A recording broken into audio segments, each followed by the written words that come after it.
Ayon kay Panelo, Robin Padilla at Bongo ang posibleng katandem ni VP Sara. Paano na si Marcoleta? Paano na si Amy Marcos? 'Di ba na naghahanga din na maging vice presidente? O di laglag na. Paano pa si Magalong na ipinupush din na gawing vice presidente ni Sara? O di laglag na. So ngayon mga kababayan, ang possible na mangyari talaga dyan kung kukuhanin ni Sarang vice presidente si Robin, talagang matalo si Sara. Kasi ipapakita ng mga kabataan yung galit nila kay Robin kapag dumating yung 2028 national election. Anyway, tuloy pa natin. Makakausap natin ngayon si former Chief Presidential Legal Counsel Salvador Panelo. Magandang gabi po sa inyo, Atty. Panelo. Magandang gabi, Wheeler. Sir, sa tingin niyo ba may basbas ni FPRRD ang presidential bid ni VP Sara, considering na sinabi noon ng dating Pangulo na the presidency is not a woman's job? I have no personal knowledge on that, but hindi naman dapat nga kasama din to sa ICC kasi presidential advisor ni Duterte yan. Actually, yun ang sinabi ni Presidente Duterte noon. Ang sinasabi ni Presidente Duterte noon, naaawa siya sa kanyang anak na maging presidente sapagkat napakahirap maging presidente. Ayaw nang maranasan ng anak niya yung dinaranas niya at the time that he was president. Yun ang pinaka-context noon. At ano ho ang masasabi ninyo sa timing ng announcement? Masyado ho bang maaga ang deklarasyon ni VP Sara o tama ang kanyang estratehiya? Sa akin alam na naman ng lahat na tatakbo siya. Lahat ng galaw ay talagang pointing to the presidential run. Tama yan, Panelo, sinasabi mo, ipahiya mo si Sara Duterte. Na kahit mag-announce ng paulit-ulit, hindi na naman bago yan. Hindi nga nagulat ang taong bayan eh. Kaya lang naman kasi pinag-uusapan yan ngayon kasi masyadong timing doon sa usapin ng impeachment po niya, mga kababayan. Di ba masyadong timing? Kaya pinag-uusapan yan ngayon, kaya nagtitrending ngayon yan. Pero kung nag-announce lang siya ng walang nakanganga na impeachment laban sa kanya, hindi magiging usap-usapan yan, mga kababayan, kasi expected na ng taong bayan na tatakbo talaga siya sa pagka-vice-presidente. Kasi nga 2023, 2024, sinasabi niya na po yan. Ano po na talagang willing siyang tumakbo? 2026. Kaya sa akin alam na hindi, kung mga deklarasyon na lang na formal. At diba? Sa tingin ko rin, yung kanyang pagdeklara ay ang pagtanggap niya sa hamon ng tadhana na pangunahan niya na siya'y mamuno na at iangat niya na ang ating bansa sa malawak na katiwalian, malawak na problemang bumabagabag na hindi nabibigyan ng solusyon ng pangkas. Tsaka yung isang dapat iniimbestigahan sa katiwalian bago iaangat mo ang Pilipinas sa katiwalian.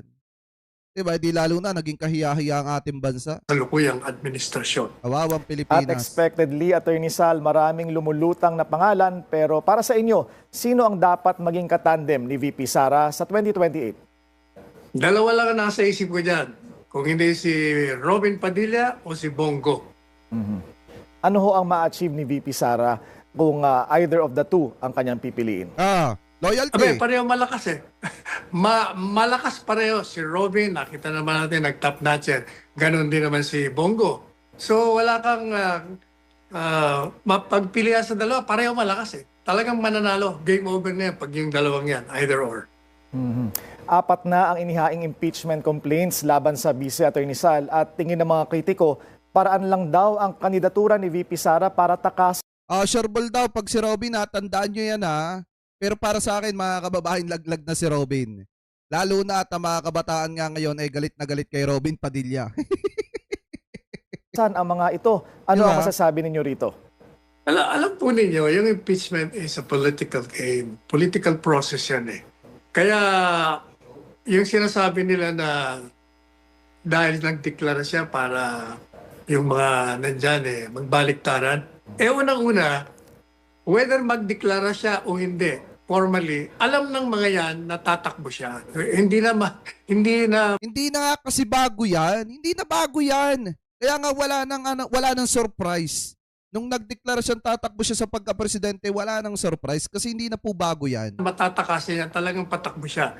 Kaya talagang maapektuhan yung impeachment. Makikita mo, kung ang mga pumayag dyan ay bumaba ang bilang ng pabor sa impeachment, ibig sabihin, nandyan na yung politika.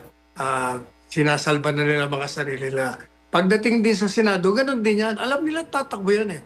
Kaya nakita natin yung nakarang halalan, yung mga kumontra sa mga Duterte nagbagsakan lahat. Kaya nandyan ang dati yan, whether she formally launch her candidacy or not, alam na nila na papuntala talaga mo. Ano ho ang prediction ninyo sa kahihinatnan nitong impeachment complaints, Attorney Sal? Sa tingin ko, maring makalusot ang impeachment, pero sa Senado, bagsak yan.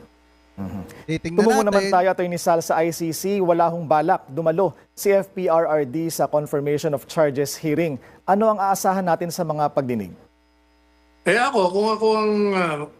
Kung mapapayuhan lang natin si Presidente Duterte, kung ako siya, aatin ako. Regardless of kung anong perception niya, whether may jurisdiction o wala, talaga naman walang jurisdiction at siya ng kanyang posisyon. Kaya lang, isang taon na siyang nandun sa loob. Halos wala siyang nakikita mga kaibigan niya. At yung mga kaibigan niya, pati mga miyembro ng kabinete niya, pupunta ron para makita siya, para makita naman nila siya. At siya'y makita rin niya. Pagkakataon na yun makakatulong sa kanya yun. Mentally, emotionally. Kaya sayang na hindi siya pupunta ron. At may impormasyon ho ba kayo kung nasaan ngayon si Senador Bato de la Rosa, Attorney Sal? Yan ang hindi natin alam. At kahit alam ko, hindi ko rin sasabihin. Okay. Wala rin hong nag-text sa inyo. Wala. Actually, pinapadala ko siya ng mga text ko, yung mga pahayag ko. Na naman ako natatanggap na sagot. Pero nandyan lang yan. Alright, maraming salamat sa inyong oras. Ayan mga kababayan ha, kayo naniniwala ba kayo doon sa sinasabi ni Panelo? Kasi mga kababayan sa kanya, ang nakikita niya si Bongo at saka si Robin Padilla. Kasi nga, yan yung nanguna, si Bongo nanguna ng 2025 midterm election, si Robin naman nanguna ng 2022 election mga kababayan. So yun yung pinagbasihan ni Panelo kung bakit sure win daw itong mga Duterte at saka itong si Sara Duterte at itong si Robin Padilla mga kababayan kung sakali or itong si Bongo. Kasi ang problema, si Sara nga at saka si Bongo hindi nga magkasundo.